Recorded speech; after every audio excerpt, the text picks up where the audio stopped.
अस्सलाम वालेकुम जनाब, क्या हाल चाल है? ठीक ठाक हो? मैं हूं फजलुर रहमान तो तुसां दे पे यूट्यूब चैनल। अच्छा जनाब, अज रूटीन के मुताबिक मैं हफ्ते बाद अपने घर अपने देहात छुट्टी ते आया तो इत्थे आके ज़रा बड़ा मज़ेदार नज़ारा देखने को मिला।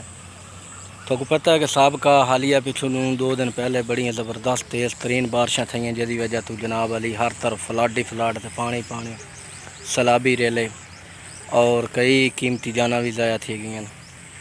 अल्लाह हर बंदे को अपने हिफ्ज़ ईमान च रखे।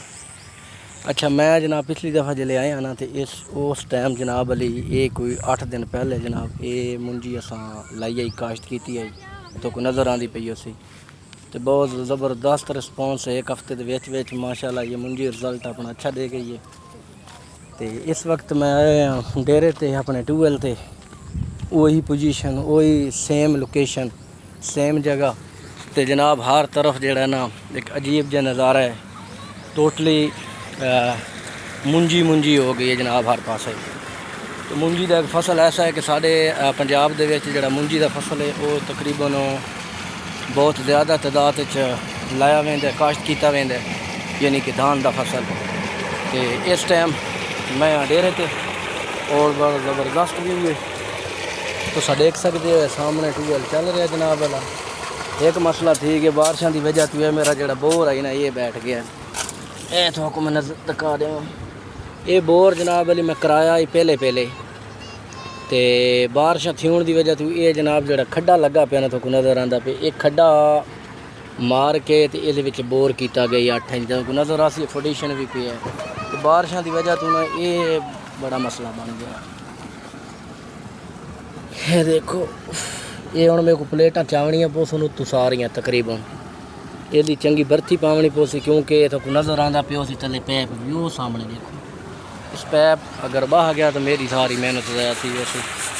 तो बाकी रौनक लगी हुई हैं भाई है ना सामने जड़ा ना सारे इस टाइम मुंजी लाने के मसरूफ हैं पार्टियाँ। तो बड़ा ज़बरदस्त माहौल है, उठो कोबू के व्यू करवाने हैं।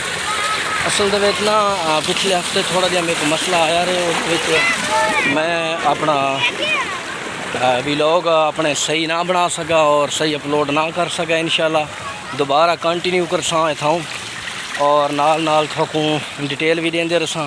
तो ये देख गए सियाने कहते हैं कि जो गुजर जाए ना वक्त वो वापस नहीं आता, यानी कि जोड़ा वक्त गुजर बने ना वो वापस नहीं आता और सब तो अच्छा वक्त वही होता जोड़ा थोड़ा गुजर वेंदा।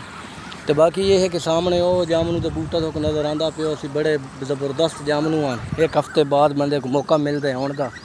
ये जनाब अली पानी पा दिता गया ये।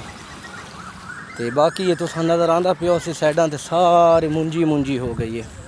तो अजकल जनाब अली रौनक देर से जनाब हर एक बंदे की कोशिश होती है कि वह सुबह सवेरे आके तो मुश्तरका साढ़े खाले नाले खेत हैं, हर बंदे की कोशिश होती है कि सुबह सुबह आने के मैं जनाब ट्यूबवैल चला के ट्यूबवैल चला के जनाब अपना जोड़ा ना मुंजी को पानी लावा। तो पता है मुंजी जोड़ा एक फसल है ये मच्छी की तरह होंगे, कुछ बिच प्लाट खाली हैं घाह वास्ते देते पे हो। एक चीज़ है इतने इस टाइम ना सब्ज़ा ही सब्ज़ा है डेरा ते, मुकम्मल फुल सब्ज़ा ही सब्ज़ा है सारा। तो कुछ दिन बाद इंशाल्लाह जूं जूं वक्त आवे, मेहनत यार बड़ी होंदी ज़िम्मेदार सुबह सवेरे घरों निकलदा जनाब चाह पी के तो रात शाम 5, 6, 7 बजे तक डेरे ते रहिंदे हो जनाब। मुंजी को पानी ला, घाह घाह खाला चाक मुख्तलिफ किस्म के काम होने नो जेड़ा करदा है। तो बाकी ये नाले दे नाल नाला बनाया गया है, क्योंकि इस वास्ते बनाया गया कि परली साइड ते 2 ट्यूबवैल लगे उन्होंने पानी वहना होंगे थले, तो साकू चाहिए इस पट्टी ते पानी की रुकावट ना हो। इस वास्ते तो नज़र आता पे उसी सामने जनाब अली ये नाला जिहदे पानी आता पे। तो बाकी तुम देख सकते हो ये पिछले साल 2 पट्टियाँ ने जनाब, इसको सिंगल पट्टी की गई है, अदवाड़ बनाया गया 4 कनाल रकबा तोड़ तक पट्टी बनाई गई है। तो सामने देखो तो इस टाइम जनाब अली सारा ही पानी पानी, बड़ा फ़ायदा होया ज़मींदारां को। लेकिन सब तो ज़्यादा नुकसान जोड़ा थे ना वो मैदानी इलाकों के थे कि उत्थे जनाब अली बारिशां थी नाल फ्लड जोड़ा ना बहुत ज़्यादा आया। तो कल एक रस्ते मैं गुजर के आ रहा, हम तकरीबन उस रस्ते के टोटली जितने भी जोड़े खेत हैं ना ਯਕੀਨ ਕਰੋ ਉਹਨਾਂ ਦੇ ਵੱਟ ਜਿਹੜੇ ਹਨ ਬੰਨੇ ਉਹ ਨਜ਼ਰ ਨਾ ਆਉਂਦੇ। ਪਾਣੀ ਆਈ, ਲੋਕਾਂ ਦੇ ਘਰ ਜਨਾਬ ਡੁੱਬੇ ਪਏ, ਲੋਕ ਜਨਾਬ ਬਹੁਤ ਤਾਦਾਦ ਦੇ ਵਿੱਚ ਲੋਕਾਂ ਦਾ ਮਾਲ ਡੰਗਰ ਨੁਕਸਾਨ ਥी गया। तो फिलहाल अल्लाह रहम की बारिशां टालियां ने, अगर बारिशां दे पहले से तरह रहा तो मज़ीद जेड़ा ना मसला ख़राब होया। लेकिन फ़िलहाल अल्हम्दुलिल्लाह ये अल्लाह का शुक्र है कि ज़मींदारों को फ़ायदा ही है, लेकिन आवाम को नुकसान ज़्यादा थे।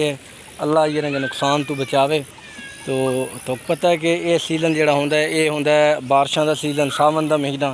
और ज़रूरी नहीं होंदा कि हर साल सावन दा महीना वसे। तो ऐदकी जेड़ा एक हफ्ता पूरा स्पैल लग्या ना तो वह चंगा तेज़ तरीन स्पैल है, जिहदी वजह तो जनाब अली हर पासे पानी कर दिता।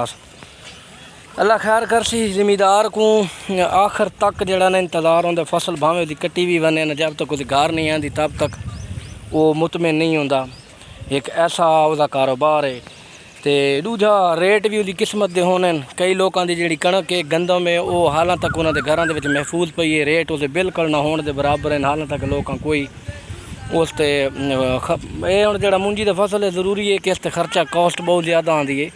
लवाई पटाई फिर पानी फिर खादा फिर स्प्रे, ये प्रोसेस तकरीबन को 4.5 महीने चलता रहता ता वन के जनाब अली मुंजी दे फसल तैयार थींदे।